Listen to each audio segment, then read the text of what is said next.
اعوذ باللہ من الشیطان الرجیم بسم اللہ الرحمن الرحیم الحمد للہ والصلاة والسلام علی رسول اللہ وآلہ آل اللہ واللعنۃ الدائمۃ علی اعدائہم واعداء اللہ من یوم عداوتہم الی یوم لقاء اللہ عباد اللہ اوصیکم ونفسی بتقوی اللہ اتقوا اللہ فإن خیر الزاد التقوی۔ بندگان خدا، آپ سب کو اور اپنے نفس کو تقوی الہی کی وصیت کرتا ہوں، تقوی الہی کی نصیحت کرتا ہوں اور تقوی الہی کی جانب دعوت دیتا ہوں اور تاکید کرتا ہوں کہ اپنی زندگی تقوی کے مطابق بسر کریں، تقوی کے زیر سایہ زندگی گزاریں اور تقوی کی بنیاد پر نظام زندگی قائم کریں۔ حق تعالیٰ نے تقوی انسان کی زندگی کی حفاظت کی تدبیر کے طور پر مقرر فرمایا ہے، اور اگر تقوی سے انسانی زندگی خارج ہو جائے، باہر ہو جائے، انسانیت اور انسانی عنصر حیات کا ختم ہو جاتا ہے، حیوانی زندگی باقی رہ جاتی ہے، جیسا کہ ہم آج کی موجودہ نسل میں دیکھ رہے ہیں۔ تقوی کے بغیر حیوانیت ان پر غالب آ گئی ہے، اور بعض اوقات مسلمان ہونے کے باوجود بھی بے تقوی انسان بے دین انسانوں سے بدتر ہو جاتا ہے۔ ہر چند منسوب ہے بظاہر اسلام کے ساتھ، لیکن تقوی نہ ہونے کی وجہ سے اس کے ہاتھوں سے اور اس کی زبان سے حیات انسانی خطرے میں ہے۔ تقوی کے لیے قرآن کریم نے مختلف عوامل ذکر کیے ہیں جن کے ذریعے سے تقوی کا نظام قائم ہوتا ہے، امت با تقوی پرورش پاتی ہے اور با تقوی معاشرہ وجود میں آتا ہے۔ ان عوامل میں سے ایک عامل قرآن کریم میں وعظ کو ذکر کیا گیا ہے کہ اگر وعظ تسلسل کے ساتھ انسان کی زندگی میں قائم رہے، اس سے بھی تقوی کو فروغ ملتا ہے، تقوی قائم ہوتا ہے اور نظام تقوی برپا ہوتا ہے۔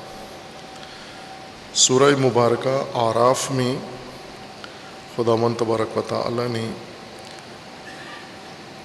ایک قوم کا نمونہ ذکر کر کے اور انہیں ہلاکت و عذاب کا وعید سنا کر ساتھ ہی یہ بھی ذکر کیا ہے کہ اس قوم کو نجات دینے کے لیے واعظین امت و واعظین قوم وعظ کرتے تھے اور دوسرے لوگ انہیں روکتے تھے، ٹوکتے تھے کہ آپ ان کو وعظ کیوں کرتے ہیں، جبکہ ان کے لیے عذاب مقرر ہو چکا ہے، مقدر ہو چکا ہے، اور انہیں وعظ کرنا گویا ان کے نزدیک درست کام نہیں ہے۔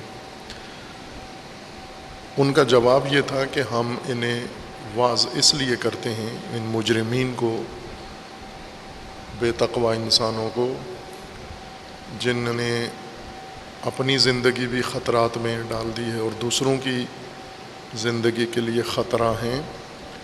ایک تو ہم خود اللہ کی بارگاہ میں معذور ہوں، عذر ہمارا بارگاہ خدا میں موجود ہو ہمارے پاس، اور دوسری دلیل یہ ہے کہ یہی قوم جو فاسد ہے، تباہ کار ہے، اس کو با تقوی بنانے کے لیے ہم وعظ کرتے ہیں۔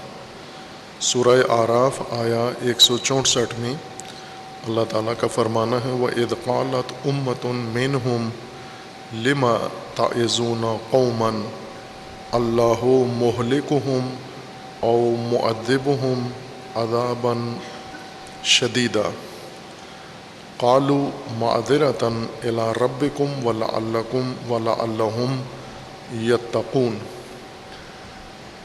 یہ بنی اسرائیل کا ماجرا ہے۔ اس سے پہلے داستان یوں شروع ہوتی ہے، وَاسْأَلْهُمْ آیا 163 سے، وَاسْأَلْهُمْ عَنِ الْقَرْيَةِ الَّتِي كَانَتْ حَاضِرَةَ الْبَحْرِ إِذْ يَعْدُونَ فِي السَّبْتِ إِذْ تَأْتِيهِمْ حِيتَانُهُمْ يَوْمَ سَبْتِهِمْ شُرَّعًا وَيَوْمَ لَا يَسْبِتُونَ لَا تَأْتِيهِمْ كَذَلِكَ نَبْلُوهُمْ بِمَا كَانُوا يَفْسُقُونَ۔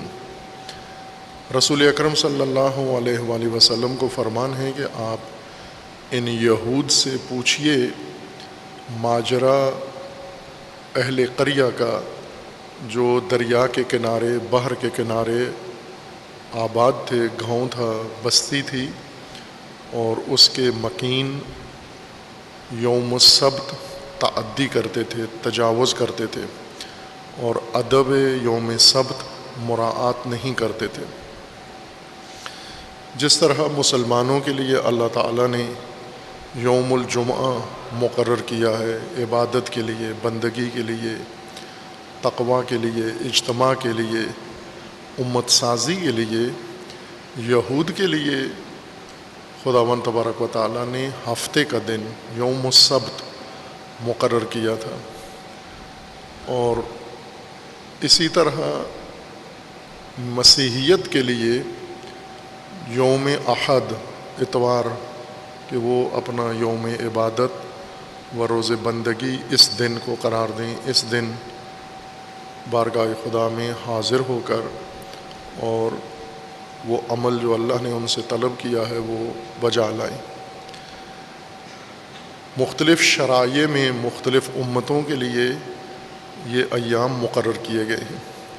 یہ اس بات پر دلیل ہے کہ ایام کے اندر کوئی ایسی ذاتی خصوصیت نہیں ہے، اللہ تعالیٰ کے مقرر کرنے سے ایام میں خصوصیت پیدا ہوتی ہے، اور خداوند تبارک و تعالیٰ کسی بھی دن کو مقرر کر دے انسان کے عمل کے لیے، وہ دن خصوصیت موضوعیت نہیں رکھتا۔ اللہ کا فرمان اور جو خداوند تبارک و تعالیٰ نے اس دن مومنوں کے لیے، مسلمانوں کے لیے وظیفہ مقرر کیا ہے، اصل اس چیز کی موضوعیت ہے، اس چیز کو اصالت حاصل ہے، بنیاد وہ ہے۔ اس بنیاد پر مختلف شرائع میں مختلف اقوام و ملل کے لیے خداوند تبارک و تعالیٰ نے یہ ایام مقرر فرمائے ہیں اور ان کے لیے آداب ذکر کیے ہیں، اور کم و بیش ایک جیسا رویہ ان قومی ایام کے لیے الہی ایام کے اندر قوموں کا رہا ہے۔ اگر ہم یہ دیکھنا چاہیں کہ یہود ہفتے کے دن جو ان کی عبادت و بندگی کا دن تھا کیا کرتے تھے، تو آج مسلمانوں کو دیکھ لیں جمعے کے دن کیا کرتے ہیں۔ جو کچھ آج رویہ مسلمانوں کا ہے یوم الجمعہ، یہود یوم السبت یہی کام کرتے تھے، اور جو رویہ مسلمانوں کا ہے یوم الجمعہ، مسیحی یوم الاحد یہی کام کرتے ہیں۔ یوم السبت یہود کے لیے مقدس دن بھی قرار دیا گیا، عبادت و بندگی کا دن قرار دیا گیا، اور اس دن کے آداب ذکر کیے گئے، اور ان آداب میں سے ایک یہ تھا کہ اس دن آپ نے کسب و کار نہیں کرنا۔ جیسے جمعہ کے وقت اب بعض علماء نے احتمال دیا ہے کہ یوم الجمعہ مکمل کسب و کار نہ ہو، لیکن یہ قرآن کی نص کے خلاف ہے۔ فقط عبادت کے وقت، یعنی زوال کے وقت، نماز جمعہ کے قیام کے وقت کسب و کار، تجارت، لین دین ہر قسم کا ممنوع ہے۔ نہ صرف تجارت ممنوع ہے، ہر معاملہ ممنوع ہے، ہر سرگرمی نماز جمعہ کے علاوہ چھوڑ کر کوئی بھی انسان مشغلہ اختیار کر لے وہ ممنوع ہے۔ اب آپ مشاہدہ کریں کہ پاکستان میں مسلمانوں کی بستی میں 22 کروڑ یا 21 کروڑ مسلمان یقیناً ہیں، اور جمعہ کے دن یہ جمعہ کی نماز کے وقت بالغ افراد کیا کر رہے ہوتے ہیں، مرد کیا کر رہے ہوتے ہیں، مومن مسلمان کیا کر رہے ہیں؟ ابھی جمعہ کا وقت شروع ہو گیا ہے تو کہاں ہیں مسلمان؟ پورے شہر کی مساجد کو دیکھ لیں جا کر، ان میں تعداد گن لیں کتنے لوگ حاضر ہیں اور کتنے مساجد سے باہر ہیں۔ یہ جو مساجد سے باہر ہیں کچھ تو کر رہے ہیں، یہ گاڑیاں چلا رہے ہیں، رکشے چلا رہے ہیں، ریڑیاں چلا رہے ہیں، دکانیں چلا رہے ہیں، فیکٹریاں چلا رہے ہیں، دفاتر میں بیٹھے ہوئے ہیں، اپنے باقی معاملات زندگی کے انجام دے رہے ہیں، لہو میں، لعب میں، کھیل کود میں، سیاسی معاملات میں، نشستوں میں، جلسات میں اور تعلیمی مسائل میں مشغول ہیں۔ جبکہ قرآن کا صریح فرمانا ہے کہ جب ندا آ جائے آپ کو یوم الجمعہ، اس وقت سرعت کے ساتھ، دوڑ کے، تیزی کے ساتھ ذکر خدا کی طرف آؤ اور چھوڑ دو باقی سب کچھ معاملات، چھوڑ دو، وزر البیع، بے ترک کر دو۔ اس کے بالکل الٹ عمل کرتے ہیں کہ ایک محدود طبقہ وہ ذکر خدا کی طرف آتا ہے اور باقی سارے اپنے کاموں میں مشغول رہتے ہیں۔ یہ یہود نے سکھایا ہے، یہود یوں کرتے، چونکہ وہ پہلے، ان کا دین پہلے آیا ہے، ان کی کتاب پہلے آئی ہے، ان کا نبی پہلے آئے ہیں، اور یہود تقدم رکھتے ہیں باقی ادیان کے اوپر۔ حضرت موسیٰ علیہ الصلاۃ والسلام کی قوم اور پیروکار یہود ہیں، اور موسیٰ علیہ السلام حضرت مسیح علیہ السلام پر مقدم ہیں، اور رسول اللہ صلی اللہ علیہ وآلہ وسلم سے بھی پہلے آئے ہیں۔ لہٰذا آسمانی ادیان میں سب سے قدیمی دین و مذہب یہود کا ہے، اور جو انہوں نے ادیان میں سنتیں قائم کی ہیں وہ باقی ادیان نے بھی تقلیداً اپنا لی ہیں۔ لہٰذا آج مسلمانوں کا رویہ جمعہ کے دن ہو بہو وہی ہو گیا ہے جو قرآن نے یہود کا یوم السبت ذکر کیا ہے، کہ اللہ نے یہود کو اس دن کے لیے کچھ ہدایات دی تھیں اور انہوں نے اس دن کے لیے خود سے اور مشغلے اپنا لیے۔ اس لیے رسول اللہ صلی اللہ علیہ وآلہ وسلم کو فرمان ہے کہ آپ ان سے پوچھئے، یہ مدینہ میں جو مقیم یہود ہیں یثرب میں، ان سے پوچھئے آپ، وَاسْأَلْهُمْ عَنِ الْقَرْيَةِ الَّتِي كَانَتْ حَاضِرَةَ الْبَحْرِ، آپ ان یہود سے پوچھئے اس آبادی کے متعلق جو دریا کے کنارے، سمندر کے کنارے تھی، اِذْ يَعْدُونَ فِي السَّبْتِ، جو حرمت شکن تھے، جو تعدی کرنے والے تھے، تجاوز کرتے تھے، حد خدا توڑتے تھے، دین خدا پائمال کرتے تھے، احکام خدا کو وہ انکار کرتے تھے، تکذیب کرتے تھے، یعدون، تعدی کرتے تھے یہ سبت کے دن۔ کیا کرتے تھے؟ اذ تأتیہم حیتانہم یوم سبتہم شرعاً، ایک ادب ان کے لیے یہ تھا کہ یوم السبت آپ نے شکار نہیں کرنا، نہر کے کنارے، سمندر کے کنارے یا دریا کے کنارے تھے، اور مچھلیاں پکڑنا ان کا پیشہ تھا، شغل تھا، کاروبار ان کا شکار تھا مچھلی کا، اور ان کے لیے منع تھا کہ آپ ہفتے کے دن شکار نہیں کرنا۔ اور دوسری طرف سے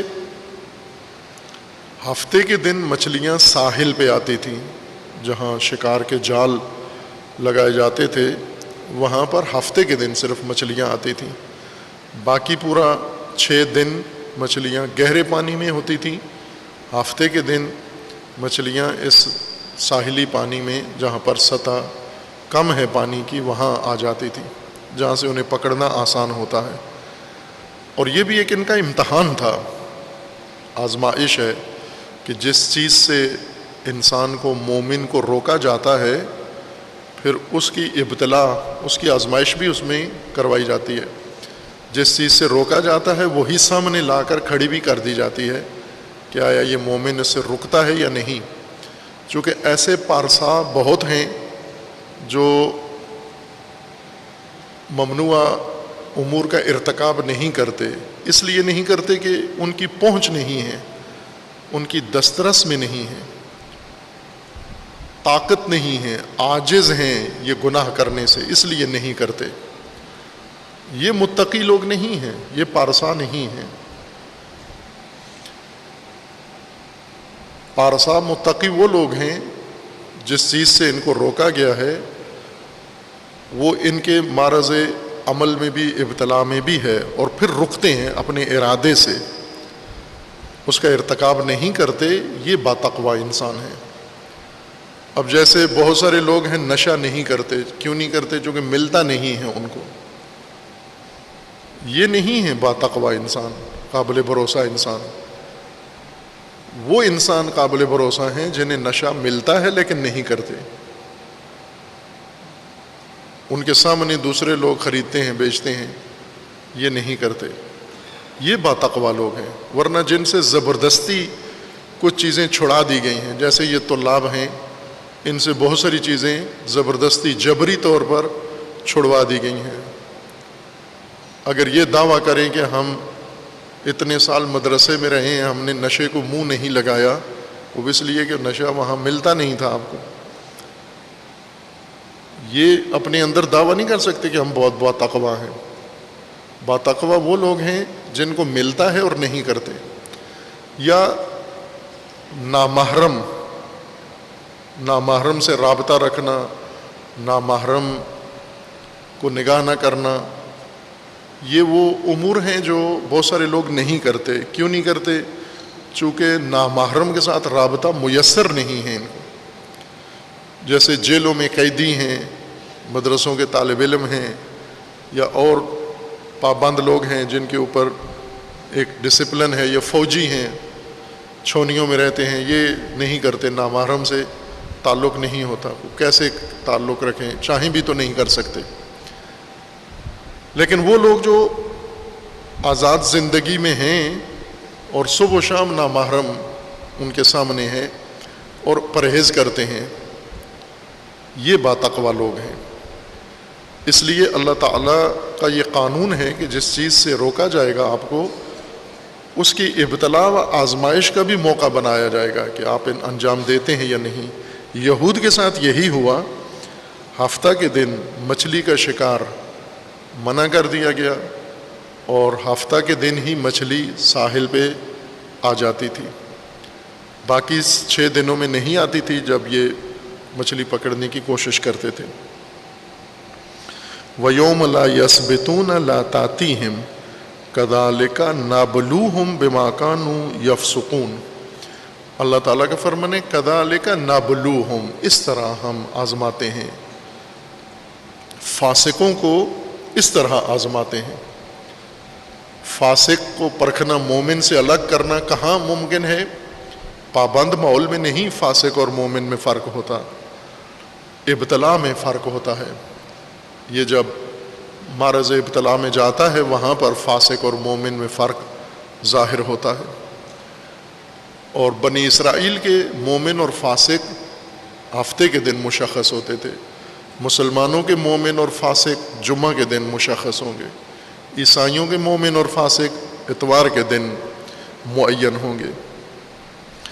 جمعہ کے دن بہت سارے کام ممنوع ہیں، اگر وہ ارتکاب کیے ہیں، جیسے ہو رہا ہے ابھی جمعہ کے دن مومنوں کو، مسلمان مومنوں کو اللہ تعالیٰ نے یہود کی طرف مبتلا کیا ہے۔ کاروباری لوگ جانتے ہیں کہ جمعے کے دن ان کے گاہک آتے ہیں، مثلا جو ہول سیل کا کام کرتے ہیں ان کے گاہک جمعہ کے دن آتے ہیں، مچھلیاں جمعہ کے دن آتی ہیں، اور جمعہ کے دن اللہ نے حکم دیا ہے کہ جب ندائے جمعہ آئے تو دکان بند کر دو، کاروبار ترک کر دو، گاہک کو باہر نکال دو۔ ایک طرف سے جمعہ کو پابندی ہے کاروبار پر، دوسری طرف سے سارے گاہک جمعہ کے دن آتے ہیں مارکیٹ میں۔ یہی ابتلا ہے، یہیں پہ آزمائش ہے مومن اور فاسق کی۔ یہود ہیلا کرتے تھے، ہیلا یہ کرتے ہیں کہ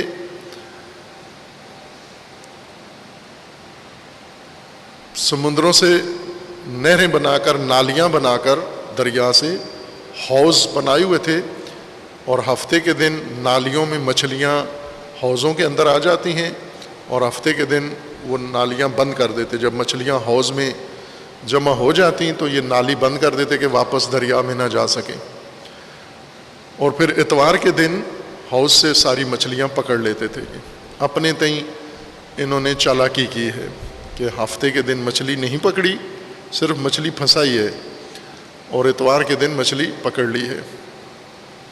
اب یہی کام مسلمانوں نے ہیلے یہود سے سیکھے ہیں، جمعے کے دن یا دیگر احکام الہی کو پائمال کرنے کے لیے یہ حربے استعمال کرتے ہیں۔ رسول اللہ صلی اللہ علیہ وآلہ وسلم کو فرمان ہے کہ آپ پوچھیں ان یہود سے، یہ بڑے دیندار بنتے ہیں اور دعوے رکھتے ہیں کہ یہ قدیمی مومن ہیں، یہ قدیمی دیندار ہیں، یہ پرانے دیندار ہیں، اور یہ زیادہ انبیاء کے ماننے والے ہیں، ان سے پوچھیں کہ ہفتہ کے دن وہ بستی کیا کرتی تھی، وہ لوگ کیا کرتے تھے۔ وَاسْأَلْهُمْ عَنِ الْقَرْيَةِ الَّتِي كَانَتْ حَاضِرَةَ الْبَحْرِ إِذْ يَعْدُونَ فِي السَّبْتِ إِذْ تَأْتِيهِمْ حِيتَانُهُمْ يَوْمَ سَبْتِهِمْ شُرَّعًا وَيَوْمَ لَا يَسْبِتُونَ لَا تَأْتِيهِمْ كَذَلِكَ نَبْلُوهُمْ بِمَا كَانُوا يَفْسُقُونَ۔ این جمعے کے وقت مہمان آ جانا، جمعے کے وقت سسرال کا آ جانا، جمعہ کے دن دوستوں کا آ جانا، یہ وہی مچھلیاں ہیں جو اللہ مومن کے گھر میں بھیج دیتا ہے، یہ پتہ چلے کہ یہ فاسق ہے یا مومن ہے۔ اگر یہ مہمان آ جاتے ہیں، جمعہ میں نہیں آئے مہمان آ گئے تھے، جمعہ میں نہیں آئے دوست آ گئے تھے، جمعہ میں نہیں آئے سسرال آ گئے تھے، جمعہ میں نہیں آئے بچوں نے کہیں جانا تھا، یہی وہ مچھلیاں ہیں جو اللہ ابتلا کے لیے بھیج دیتا ہے۔ ہفتے کے دن بھی آ سکتے تھے سسرال، لیکن ہفتے کے دن ان کے آنے سے مومن اور فاسق میں فرق نہیں بات پتہ چلتا۔ یہ گاہک حتماً جمعے کو آئے، عین نماز جمعہ کے وقت گاہک آئے بڑا آرڈر لے کر، اور اب مومن کا امتحان شروع ہو گیا ہے کہ یہ اللہ کے احکام کو مانتا ہے یا اپنے کاروبار کو مانتا ہے۔ پھر ہیلے بھی کرتے ہیں گاہک پھنسانے کے لیے، مثلا مالک جمعے میں آ جاتا ہے، نوکر دکان کھول کے بیٹھا رہتا ہے، بعض اس طرح سے کرتے ہیں، ہاؤس بنایا ہوا ہے گاہک پھنسانے کے لیے، اور کسی نہ کسی طریقے سے حکم خدا کو بائی پاس کرنا ہے۔ یہ گروہ اور طبقہ پایا جاتا تھا۔ ان کے علاوہ جو دوسرے آبادیاں تھیں یا افراد تھے جو یہ کام نہیں کرتے تھے۔ ایک طبقہ یہ مجرموں کا تھا، مکار چالاک مجرموں کا تھا، فاسق لوگوں کا، جو یوم السبت ہفتہ کے دن اللہ کے احکام کی مخالفت کرتے تھے ہیلے سے۔ باقی لوگ کیا کرتے تھے؟ باقی لوگ دو دڑوں میں تقسیم تھے۔ ایک یہ گروہ تھا، یعنی کل اس آبادی میں یا اس علاقے میں 3 گروہ در حقیقت آباد تھے۔ ایک تو یہ کھلے فاسق تھے، جس وقت کاروبار ممنوع ہے کاروبار کرتے تھے، جس وقت تجارت ممنوع ہے اس وقت تجارت کرتے ہیں، جب مہمان نوازی ممنوع ہے اسی وقت مہمان نوازی کرتے ہیں، جب سفر ممنوع ہے اسی وقت سفر کرتے ہیں۔ پہلے ذکر کیا نا کہ جمعہ کے دن بعض روایات کے اندر ہے کہ سفر حرام ہے، جرم ہے سفر، جمعہ کے بعد نماز جمعہ پڑھ کے سفر کرو۔ چونکہ نماز جمعہ سفر میں نہیں ہے، لہذا سفر کا اپنا پروگرام نماز جمعہ کے بعد رکھو، آپ جمعہ کے دن سفر نہیں کر سکتے۔ آپ اضطرار مستثنیٰ ہے، اس کے احکام علیحدہ ہیں، لیکن روٹین میں معمول میں سفر نہیں کر سکتے آپ۔ اب جو لوگ اسی طرح کی پلاننگ کرتے ہیں کہ ہم تو جمعے کے دن یہ شیڈول بنایا ہوا ہے، ایک یہ طبقہ ہے یہود کا جو مچھلیاں پکڑتے تھے اس ٹائم پہ جب ممنوع تھا۔ دوسرا گروہ یہ کام نہیں کرتا تھا، یہ جرم نہیں کرتا تھا، لیکن ان کو روکتا بھی نہیں تھا، ان مجرموں کو کچھ کہتے بھی نہیں تھے۔ ان کے انبیاء ان کو عذاب کی بشارت دیتے تھے کہ تم پر عذاب نازل ہونے والا ہے، اور یہ جو دوسرے مومنین تھے یہ خاموشی سے بیٹھے رہتے تھے کہ وہ دن آئے، کیلنڈر دیکھتے رہتے تھے، وہ دن آئے جب ان پر عذاب نازل ہوگا ہم تماشا دیکھیں گے، یہ مچھلیاں پکڑنے والے جب پھنس جائیں گے ان پر عذاب نازل ہوگا، اس دن ہم ان کا تماشا دیکھیں گے۔ ایک یہ طبقہ تھا، اکثریت خاموش، لا تعلق اور تماشا گر اور تماش بین۔ ایک تیسرا طبقہ بھی اسی آبادی میں موجود تھا یا اس آبادی کے ارد گرد یا اس زمانے میں موجود تھا. وہ ان کو روکتے تھے یوم السبت، ان متجاوزین کو، ان گناہ کاروں کو روکتے تھے کہ آپ یہ مکاری نہ کرو، عذاب خدا نازل ہوگا تم پر، اور بچو، ڈرو، نہ کرو یہ کام.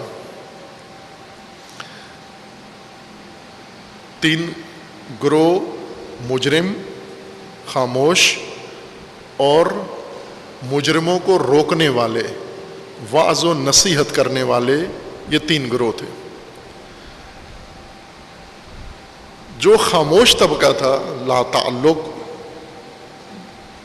جو صرف یہ انتظار میں تھے کہ ان مجرموں پر کب عذاب نازل ہوتا ہے، جس طرح انبیاء نے بتا دیا ہے، نبیوں نے اللہ کی طرف سے بتا دیا ہے کہ ان پر عذاب نازل ہونے والا ہے، تو یہ فقط اس انتظار میں تھے کہ عذاب کا دن آئے اور ہم اپنی آنکھوں سے دیکھیں ان کا حشر کیا ہوتا ہے. انہیں روکتے نہیں تھے. یہ خاموش طبقہ، تماشائی، تماشبین، وعظ کرنے والوں کو بھی منع کرتے تھے کہ آپ ان مجرموں کو وعظ نہ کریں، نہ سمجھائیں، ان کو، ان کی رہنمائی نہ کریں، ان کو ہدایت نہ کریں، چونکہ ان پر عذاب مقرر ہو چکا ہے، ان پر عذاب مقدر ہو چکا ہے، اور آپ کے سمجھانے سے وہ عذاب الہی ٹل سکتا ہے. لہٰذا آپ یہ کام مت کرو، وعظ و نصیحت نہ کرو، سمجھاؤ نہیں اس قوم کو.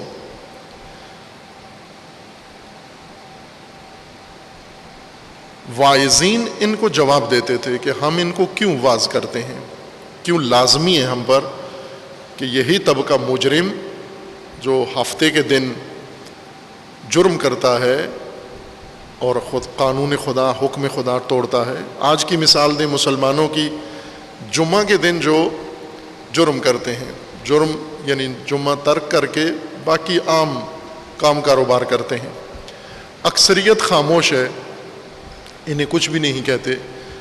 اور ایک اقلیت اگر انہیں سمجھاتی ہے روز جمعہ یہ جرم کرنے والوں کو کہ آپ اللہ کے عذاب سے ڈرو، اللہ کے حکم کی مخالفت مت کرو، آپ جمعہ کے دن اللہ کے فرمان کی اطاعت کرو، تو وہ خاموش طبقہ ان کو، واعظین کو روکتا ہے کہ آپ کو کیا پڑی ہے ان کو سمجھانے کی، جب اللہ نے ان پر عذاب منظور کر لیا ہے تو آپ کون ہوتے ہو بیچ میں بولنے والے، ہونے دو ان کو، عذاب میں پڑنے دو ان کو. یہ واعظین اپنے کام کا جواز اور دلیل بتاتے ہیں ان کو. ہم کیوں یہ کام کرتے ہیں؟ 2 دلیلوں سے. ایک، اللہ کی بارگاہ میں ہم معذور ہوں، عذر ہو ہمارے پاس، یعنی ہمیں اگر خدا پوچھے کہ یہ لوگ جرم کر رہے تھے، تم کیا کر رہے تھے، تم جرم میں شریک تو نہیں تھے لیکن جرم سے ان کو روک بھی نہیں رہے تھے، روک تھام کے لیے بھی تم نے کچھ نہیں کیا، تو ہمارے پاس عذر ہونا چاہیے، دلیل ہونی چاہیے اللہ کی بارگاہ میں کہ اے پروردگار، ہم نے اپنے وظیفہ اور فریضہ پر عمل کیا ہے، جو آپ نے ہماری ذمہ داری لگائی تھی، عائد کی تھی، ہم نے پوری کی ہے. اور وہ کیا تھا؟ ان کو روکنا. ہم نے ان کو روکا ہے. ایک تو ہم خود اللہ کی بارگاہ میں سرخرو ہونا چاہتے ہیں. واعظین کا یہ جواب تھا، یہ موقف تھا کہ ہم اس لیے واعظ کرتے ہیں کہ خود اللہ کی بارگاہ میں معذور ہوں، اللہ کی بارگاہ میں ہم مجرم نہ شمار کیے جائیں. دوسری دلیل ہماری، ہم ان کو کیوں روکتے ہیں؟ اس لیے ان کو روکتے ہیں تاکہ یہ باتقوا ہو جائیں، یہ محفوظ ہو جائیں. اگر ہم نہیں روکیں گے، ہم انہیں واعظ نہیں کریں گے، کوئی اور بھی انہیں نہ سمجھائے، ہم بھی خاموش بیٹھے رہیں، تو انہوں نے یقیناً جہنم میں جانا ہے، عذاب کی طرف ان کا رخ ہے. لہٰذا ان کو بچانے کے لیے، ان کے ساتھ ہمدردی کے طور پر ہم انہیں محفوظ کرنے کے لیے یہ کام کرتے ہیں. وَإِذْ قَالَتْ أُمَّةٌ مِّنْهُمْ لِمَا تَعِظُونَ، انہی میں سے، وہی اہل قریہ میں سے ایک امت ایسی تھی جو یہ کہتے تھے لِمَا تَعِظُونَ قَوْمًا اللَّهُ مُهْلِكُهُمْ أَوْ مُعَذِّبُهُمْ عَذَابًا شَدِيدًا. ایک گروہ جرم کرتے تھے، ایک گروہ واز کرتے تھے، تیسرا گروہ واز کرنے والوں کو روکتے تھے. جرم کرنے والوں کو نہیں روکتے تھے، واز کرنے والوں کو روکتے تھے. یہ 3 طبقات آپ توجہ کریں، ان کی نفسیات، اور اللہ کی بارگاہ میں بدترین کون شمار ہوگا.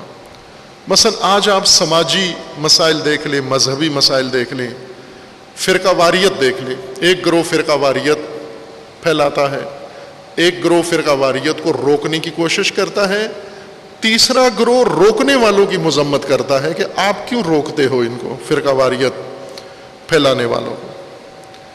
ایک گروہ غلو کرتا ہے،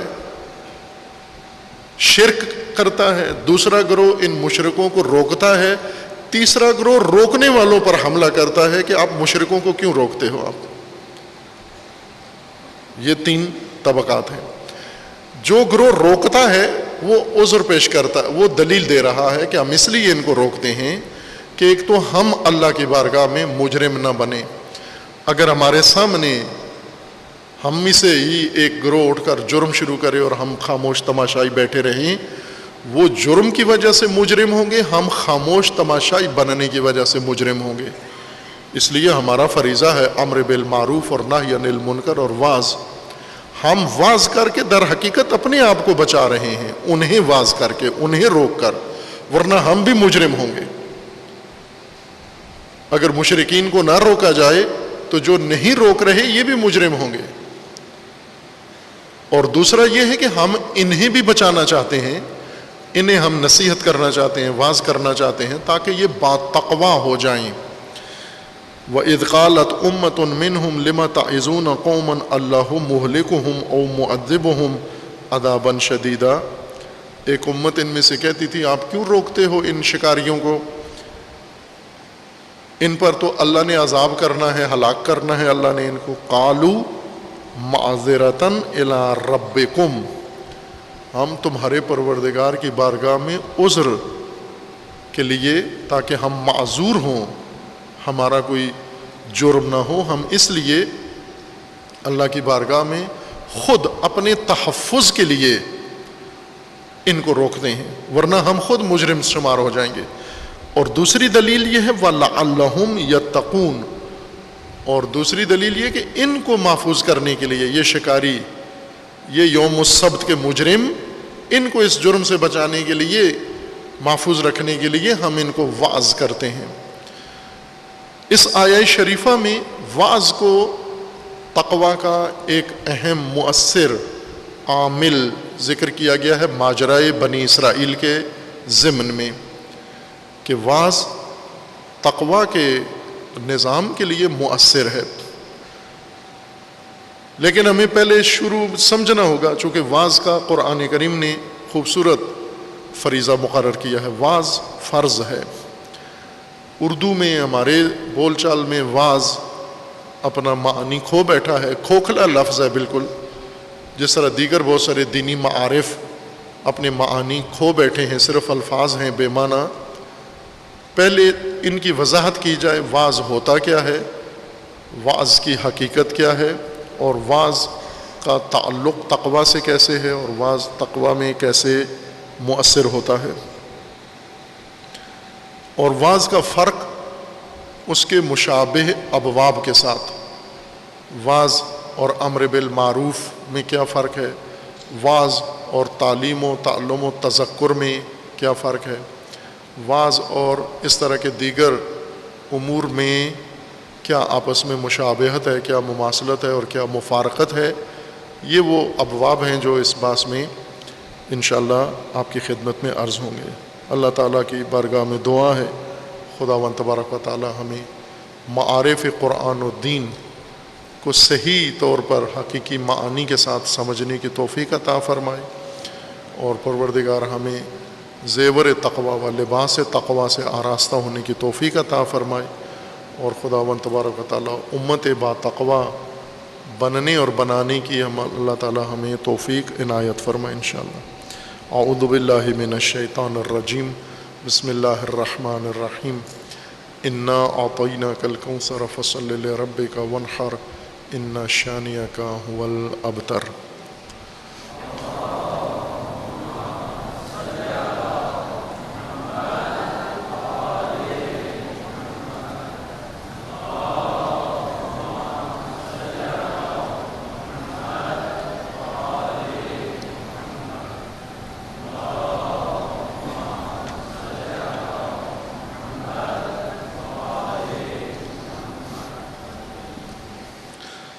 اعوذ باللہ من الشیطان الرجیم بسم اللہ الرحمن الرحیم الحمد للہ والصلاة والسلام علی رسول اللہ وآلہ آل اللہ سیما علی امیر المؤمنین علی ابن ابی طالب علیہ الصلاۃ والسلام و فاطمۃ الزہرا سیدۃ نساء العالمین والحسن والحسین سیدی شباب اہل الجنہ و صبطی الرحمہ و علی ابن الحسین و محمد ابن علی و جعفر ابن محمد و موسیٰ ابن جعفر و علی ابن موسیٰ و محمد ابن علی و علی ابن محمد والحسن ابن علی والحجۃ ابن الحسن القائم المنتظر المہدی حجج اللہ علی عبادہ و امناؤہ فی بلادہ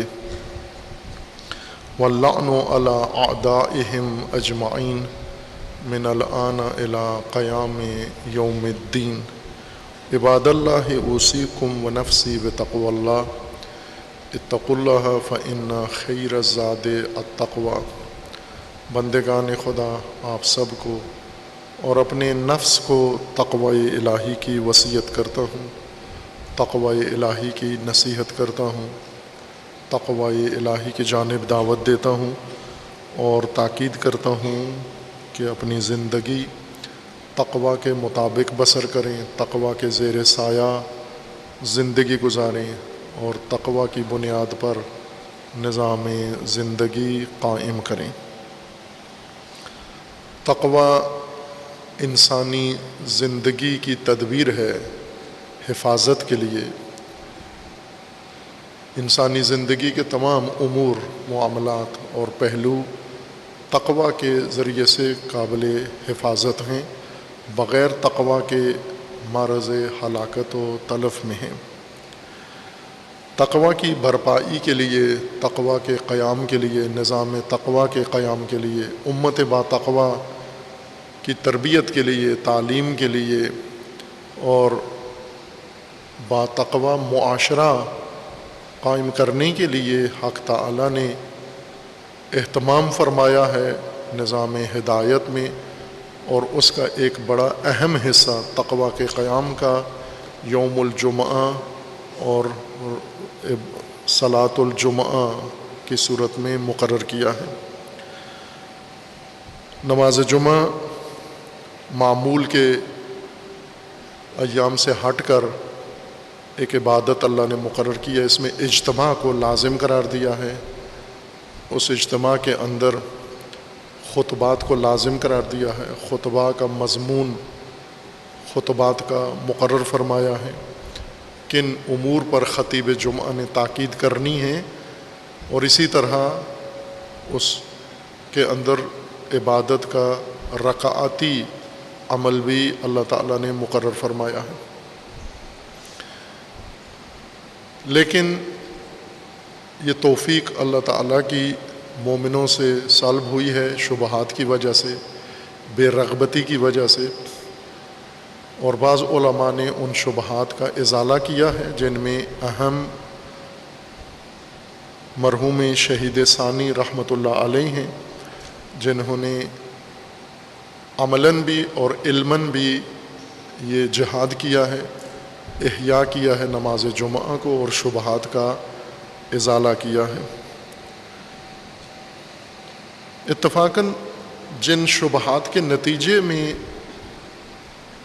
یہ حالت پیدا ہوئی ہے وہ شبہات بہت ہی کمزور ہیں، حد درجہ کمزور ہیں۔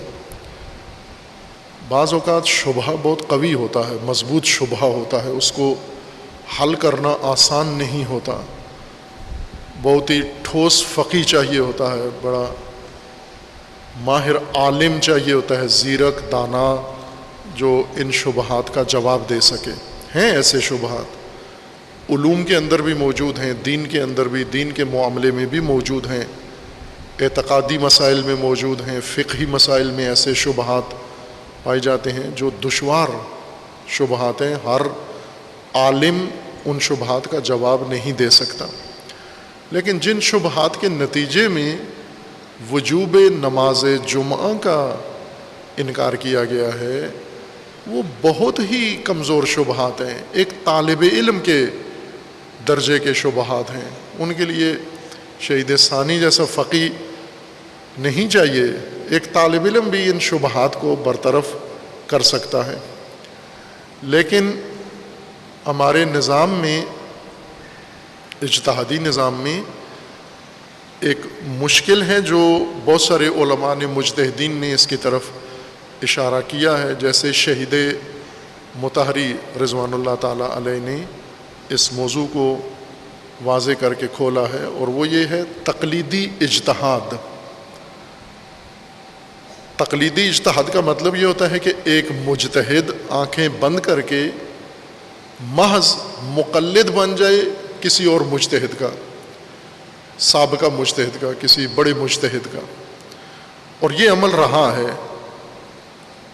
جیسا پہلے بھی ایک خطبہ میں اشارہ ہوا تھا کہ شیخ طوسی رحمۃ اللہ علیہ جو بہت اعلیٰ درجے کے مجتہد اور فقی ہیں، اور ان کا علمی رعب و دبدبہ سب کے اوپر رہا ہے، تقریباً 2 صدیوں تک شیخ طوسی کی تقلید کرتے تھے مجتہدین، یعنی مجتہد اپنے آپ کو پابند سمجھتا تھا کہ وہی فتویٰ دے جو شیخ طوسی نے کسی بارے میں دیا ہے۔ شیخ طوسی سے ہٹ کر فتویٰ دینا یہ ایک گناہ سمجھا جاتا تھا، اور اس گناہ کا مرتکب کوئی بھی نہیں ہونا چاہتا تھا، لہٰذا یہ فتاویٰ شیخ طوسی کی تقلید شروع ہو گئی تھی مجتہدین کے اندر۔ جناب ابن ادریس رحمۃ اللہ علیہ، جن کا ذکر پہلے کیا ہے، انہوں نے آ کر یہ سنت توڑی کہ شیخ طوسی عظیم انسان ہیں، بزرگوار انسان ہیں، اور یہ شیخ طوسی کے نواسے بھی ظاہراً بنتے ہیں۔ انہوں نے آ کر اپنے نانا کے بارے میں کہا کہ وہ بہت باعظمت شخصیت ہیں، لیکن مجتہد کے لیے دوسرے مجتہد کی تقلید کرنا جائز نہیں ہے، دوسرے مجتہد کے فتویٰ کے مطابق فتویٰ دینا یہ جائز نہیں ہے، ہر مجتہد اپنی دلیل اور اپنے اجتہاد سے فتویٰ دے۔ اس چیز نے ان شبہات کی تقویت کی ہے کہ پہلے کسی بزرگ نے یہ شبہ ظاہر کیا، آنے والے چونکہ مقلدین تھے، ان کے مجتہد تھے لیکن مقلد، لہٰذا انہوں نے استاد کی حرمت کی بقا کے لیے اسی فتویٰ کو مطابق خود بھی فتویٰ دینا شروع کر دیا، اور آج تک یہ سلسلہ جاری ہے۔ شہید ثانی رحمۃ اللہ علیہ نے بھی اس روایت کو توڑا، روایت شکنی کی، اور روایت شکنی میں فرمایا کہ یہ شبہات ایسے نہیں ہیں کہ ان کے مطابق فتویٰ دیا جا سکے اور انکار کیا جا سکے وجوب نماز جمعہ کا۔ نماز جمعہ واجب ہے، تعینی، ہر زمانے میں مطلقہ واجب ہے، زمانہ غیبت کبریٰ میں اور زمانہ حضور امام میں۔ اسے ثابت کر رہے ہیں شہید اپنی دلیلوں سے، 5 دلیلیں دی ہیں انہوں نے، اور ان دلیلوں کا دفاع کیا ہے۔ دوسرا قول یہ ہے کہ نماز جمعہ واجب ہے غیبت کبریٰ کے زمانے میں، اس صورت میں جب ولی فقیہ یا فقیہ عادل خود نماز جمعہ قائم کرے، یا اس کا نمائندہ اور اس کا منسوب اس کی اجازت سے نماز جمعہ قائم کرے تو نماز جمعہ واجب ہے، اور اگر امام معصوم بھی نہ ہو، فقیہ بھی نہ ہو، نائب امام بھی نہ ہو، تو پھر جمعہ واجب نہیں ہے۔ یہ دوسرا قول ہے۔ شہید فرماتے ہیں کہ اس پر کسی مجتہد نے فتویٰ نہیں دیا یقین کے ساتھ، لیکن اس میں بحث زیادہ کی گئی ہے، اس وجہ سے شہید بھی اس میں ذرا تفصیل سے جواب دیتے ہیں۔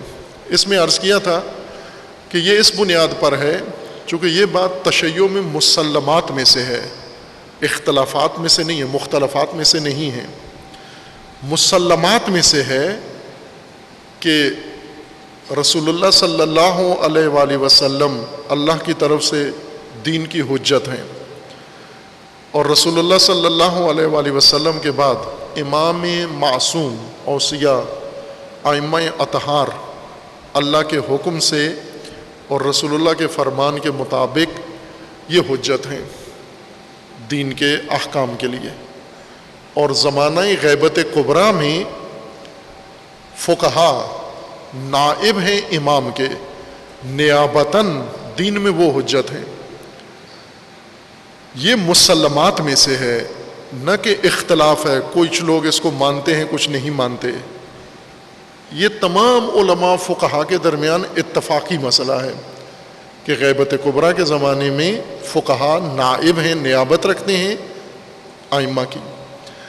پھر یہ بات البتہ ہے کہ اس نیابت کی حدود کتنی ہے. اصل نیابت مسلم ہے کہ جو اللہ تعالیٰ نے امام معصوم کو اختیار دیے ہیں، خصوصیات نہ ان میں نہیں ہے نائب. عصمت میں یہ مختص خصوصیت ہے معصوم کے ساتھ، یہ نائب کی نہیں ہوتی. جس طرح رسول اللہ کو رسالت حاصل ہے، نائب کو نہیں ہے، جانشین رسول اللہ رسول نہیں ہے، نبی نہیں ہے. اسی طرح عصمت ہے یا دیگر مختص خصوصیات ہیں معصومین کی صفات، وہ معصومین کے ساتھ مختص ہیں. نیابت اختیارات میں ہوتی ہے، صفات میں نہیں ہوتی. نیابت اختیار میں ہوتی ہے. جیسے والد کا نائب بیٹا ہوتا ہے تو والد کی خصوصیات اور خوبیوں میں نہیں ہوتا.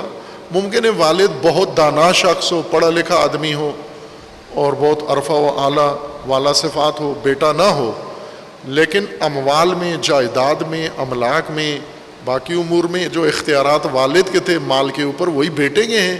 ہر چند بیٹا ان صفات والا نہیں ہے. نیابت میں خصوصیات منوب عن کی نائب کے اندر ہونا یہ نہیں ہے لازمی، لیکن اختیارات، نیابت اختیارات میں ہوتی ہے. اسی طرح یہ متفقہ مسئلہ ہے، امامیہ کے تمام فقہا کا اس بات پر اتفاق ہے، تمام علماء کا اجماع ہے اس بات پر کہ فقہا نائب ہیں ائمہ کے زمانہ غیبت کبریٰ میں.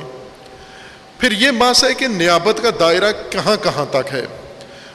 امام خمینی رحمۃ اللہ علیہ جیسی ہستیاں یہ قائل ہیں مطلقہ، یعنی تمام امور میں اختیارات جو اللہ نے امام کے لیے مقرر کیے ہیں وہ تمام اختیارات فقی کو حاصل ہو جاتے ہیں نیابتاً زمانہ غیبت کبریٰ میں. اور اس کے لیے ادلہ بھی ذکر کی ہیں. امام کی کتاب ولایت فقی حکومت اسلامی کے نام سے ترجمہ ہوئی ہے، اس میں آپ مشاہدہ کر سکتے ہیں. اور امام نے اس کو پہلی دلیل کے طور پر فرمایا ہے کہ یہ بدیہی مسئلہ ہے اور دلیل کا محتاج نہیں ہے، یہ مسلمات میں سے ہے، اس کو دلیل کی ضرورت نہیں ہے. اور اس کے بعد پھر جو لوگ دلیل پسند کرتے ہیں، یہ چاہتے ہیں، ان کو دلیل بھی دی ہے. امام نے عقلی دلیل دی ہے، قرآنی دلیل دی ہے اور روایات کی دلیل دی ہے، علماء کے فتاوی و فقہا میں سے دلیل دی ہے. یہ مسلمات میں سے ہے. لہٰذا تمام تاریخ میں آپ دیکھیں فقہا خمس کہتے ہیں تمام مومنین کو کہ خمس دو. کس کو دو؟ انہی فقہا کو دو. خمس تو امام کا حق ہے، امام معصوم کا حق ہے. آپ کیوں لیتے ہیں؟ نیابتاً. وہ کہتے ہیں ہم لے سکتے ہیں. خمس کے لینے کا اختیار اور خمس کے استعمال کا اختیار یہ فقہا کو حاصل ہے. بس یہ اختیار اتفاقی ہے، اجماعی ہے. کسی مسئلے میں بھی کوئی اختلاف رکھتا ہو، اس مسئلے میں سب اتفاق رکھتے ہیں. اور اس طرح کے امور حسبیہ پہلے میں تشریح کر چکا ہوں ایک خطبے میں. امور حسبیہ میں نیابت مسلمات میں سے ہے. یعنی بات اس میں ہے کہ آیا مطلقہ ہے یہ نیابت یا نہ مشروط ہے اور محدود ہے، اس میں بات ہے. امام خمینی جیسے فقہا قائل ہیں کہ مطلقہ نیابت ہے، بعض دیگر فقہا قائل ہیں کہ محدود نیابت ہے. لیکن ایسا کوئی فقی نہیں ہے جو کہے کہ فقی کو سرے سے غیبت کے زمانے میں کوئی نیابت حاصل نہیں ہے. ایسا کوئی فقی جنم نہیں لیا. ممکن ہے پاکستان میں جنم لے لے، چونکہ پاکستان میں عجیب و غریب مخلوقات پیدا ہوتی رہتی ہیں، آخر الزمان ہے، لیکن باقی حوزات میں امت میں کوئی ایسا فقی پیدا نہیں ہوا جو یہ کہے کہ مطلقہ فقی کو کسی قسم کی کوئی نیابت غیبت کبریٰ کے زمانے میں حاصل نہیں ہے۔ اس مبنا پر، اس بنیاد پر ان فقہا نے یہ بات کی ہے نماز جمعہ کے متعلق کہ چونکہ فقیہ یا مطلقہ نائب ہے یا محدود دائرے میں نائب ہے لیکن مسلماً نائب امام ہے، تو جو چیز مشروط ہے امام کے ساتھ وہ غیبت کبریٰ میں اس کے نائب کے وجود کے ساتھ مشروط ہو جائے گی۔ یہ دلیل انہوں نے پہلی دلیل پیش کی ہے، اور پھر انہوں نے ثابت کیا ہے کہ نماز جمعہ رسول اللہ صلی اللہ علیہ وآلہ وسلم کے عہد میں زمانہ میں رسول اللہ کے منسوب کرنے سے نماز جمعہ قائم کیا گیا تھا۔ آپ کے علم میں ہے یہ بات کہ پہلا نماز جمعہ تاریخ اسلام میں رسول اللہ نے نہیں پڑھایا، رسول اللہ کے منسوب شخص نے پڑھایا مدینہ میں۔ پہلا نماز جمعہ رسول اللہ نے نہیں پڑھایا، معصوم نے نہیں پڑھایا، معصوم کے ہوتے ہوئے غیر معصوم نے پڑھایا، یعنی رسول اللہ مکہ میں تھے اور نماز جمعہ مدینہ میں قائم ہوا اور حضور نے حکم دیا، منسوب کیا فلاں شخص نماز جمعہ قائم کرے، اور اس طرح سے آغاز ہوا نماز جمعہ کا۔ پہلا جمعہ ہی غیر معصوم نے قائم کیا لیکن حکم نبی سے اور فرمان نبی سے، چونکہ وجوب کا حکم بھی رسول اللہ لے کر آئے، اللہ تعالیٰ نے وجوب جمعہ کا حکم رسول اللہ پہ نازل کیا اور رسول اللہ نے پھر منسوب کیا کہ آپ نماز جمعہ قائم کریں۔ پھر اس کے بعد حضور خود مدینہ تشریف لائے اور نماز جمعہ قائم کیا، اور مدینہ کے نواح میں جو دور علاقے تھے، اس 2 فرسخ سے زیادہ علاقے ہوتے تھے، ان کے لیے بھی منسوب کرتے تھے۔ اس کے بعد 2 سلسلے رسول اللہ کے بعد شروع ہوئے، ایک خلفاء یعنی رسول اللہ کے وہ جانشین جو لوگوں نے چنے جانشین کے طور پر، اور ایک وہ خلفاء جو اللہ نے رسول اللہ کی جانشینی کے لیے مقرر کیے۔ وہ 2 خلفاء رسول اللہ کے امت کے اندر متعارف رہے، لوگوں نے جن کو جانشینی کے طور پر چن لیا اور اللہ نے جن کو جانشینی کے طور پر منسوب کیا، یعنی امامت اور خلافت کا نظام۔ یہ فقہا ان کا فرمانا ہے کہ رسول اللہ کے بعد خلفاء جو لوگوں نے چن لیے، انہوں نے بھی اپنے عہد میں یا خود نماز جمعہ قائم کیا یا منسوب کرتے تھے نماز جمعہ کے لیے کسی شخص کو۔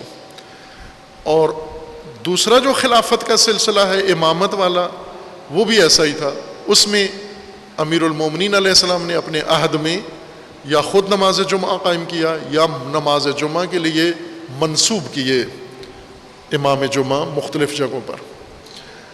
اور ساتھ ہی انہوں نے دلیل یہ دی ہے کہ چونکہ عہد رسول اللہ میں منسوب ہوتے تھے نماز ائمہ جمعہ اور عہد خلفاء میں منسوب ہوتے تھے، لہٰذا آج بھی غیبت کبریٰ کے زمانے میں منسوب ہی ہوں گے۔ کس کے طرف سے منسوب ہوں؟ اب تو نہ رسول اللہ ہیں اور نہ خلفاء ہیں، ان کے نائبین کے توسط سے منسوب ہوں گے۔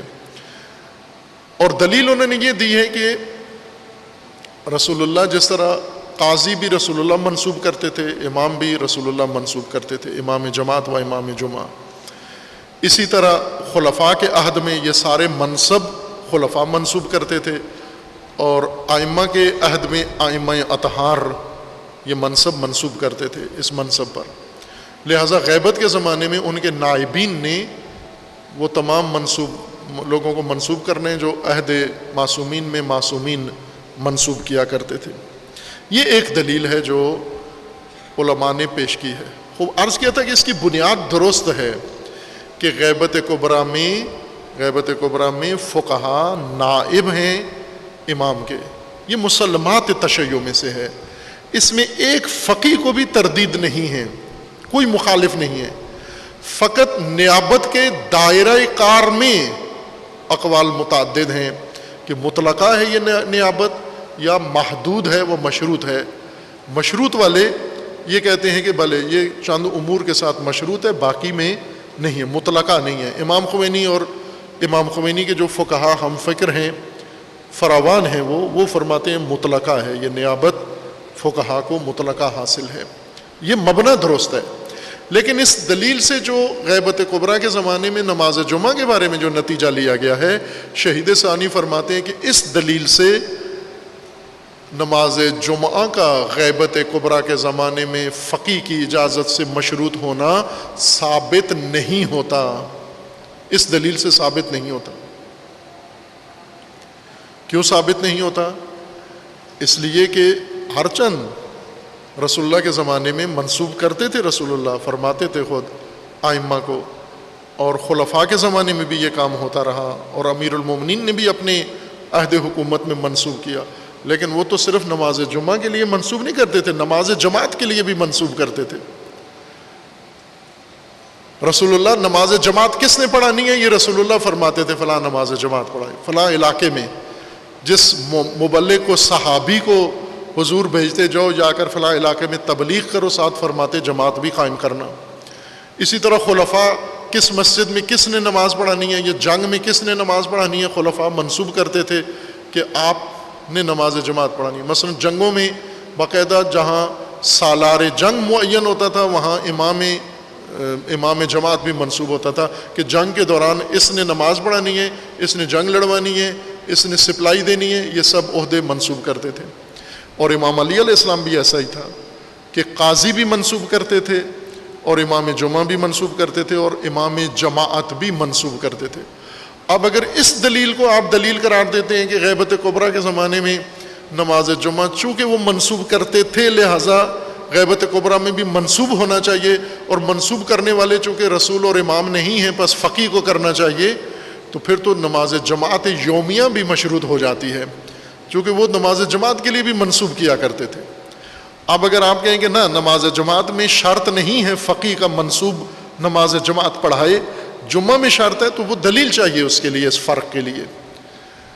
اس عمل کو آپ دلیل قرار نہیں دے سکتے کہ وہ منسوب کرتے تھے، پس یہ منسوب کرنا چونکہ وہ تو ہر کام کے لیے منسوب کرتے تھے، واعظ کرنے کے لیے، امر بالمعروف کے لیے منسوب کرتے تھے، تعلیم دینے کے لیے منسوب کرتے تھے، وہ تمام عمومی فرائض جو ہر مومن پر واجب ہیں ان کے لیے منسوب کیا کرتے تھے کہ آپ تعلیم دو، آپ معلم بن جاؤ، آپ یومیہ نماز پڑھاؤ، آپ قرآن پڑھاؤ، اس طرح منسوب کر دیتے تھے۔ اس منسوبیت سے عمومی قاعدہ استفادہ نہیں ہوتا کہ جس کو منسوب نہ کیا جائے، ورنہ کوئی قرآن بھی نہیں پڑھا سکتا، چونکہ رسول اللہ کے زمانے میں رسول اللہ منسوب کرتے تھے۔ اللہ کا حکم بھی ہے کہ قرآن تعلیم دو، ہر ایک پر ہے، لیکن رسول اللہ چند افراد کو منسوب کیا کہ آپ قرآن پڑھاؤ۔ تو آپ اس سے ہم دلیل نکالیں گے کہ غیبت کبریٰ کے زمانے میں قرآن پڑھانے کے لیے فقی کی اجازت ضروری ہے، ورنہ قرآن نہیں پڑھا سکتے۔ یا دیگر جو کام ہیں، مثلا مساجد بنانی ہے، رسول اللہ حکم دیتے تھے مساجد بناؤ۔ آج پھر شرط ہونی چاہیے کہ فقی کی اجازت سے مسجد بننی چاہیے، ورنہ مومن کسی جگہ مسجد نہیں بنا سکتے۔ ان دلائل سے، ان شواہد سے مشروطیت ثابت نہیں ہوتی۔